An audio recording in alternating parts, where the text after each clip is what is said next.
नमस्कार, स्वागत है आपका विंध्य भारत में। मैं आपके साथ साक्षी गुप्ता। आइए बढ़ते हैं खबरों की। ब्रह्मांड की गांठ खोलने वाले विश्व प्रसिद्ध ब्रितानी भौतिकी वैज्ञानिक स्टीफन हॉकिंग मौत का सामना करते हुए 76 साल की उम्र में अपनी इच्छा शक्ति पर अमल करने वाले वर्ल्ड के महान वैज्ञानिकों में से एक कहे जाते हैं। महान वैज्ञानिक स्टीफन का आज बर्थडे है।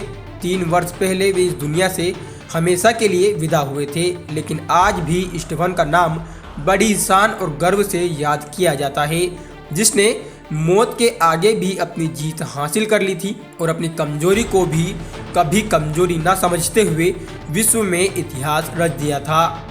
21 की उम्र में उनके साथ एक दर्दनाक हादसा हुआ था। महान वैज्ञानिक स्टीफन हॉकिंग का जन्म 8 जनवरी 1942 यानी आज ही हुआ था।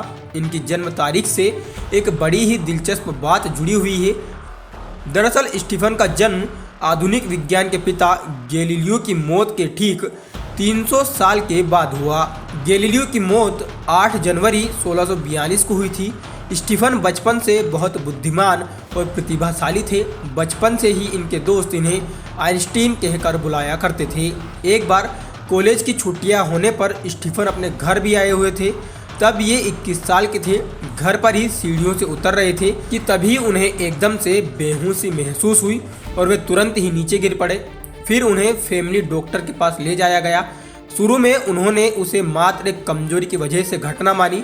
बीमारी ने उनका साथ निभाया। स्टीफन की इस बीमारी में शरीर की मांसपेशियां धीरे धीरे काम करना बंद कर देती हैं, जिसके कारण से व्यक्ति कमजोर हो जाता है। और ऐसा ही स्टीफन के साथ हुआ। उनके अंगों ने धीरे धीरे काम करना बंद कर दिया।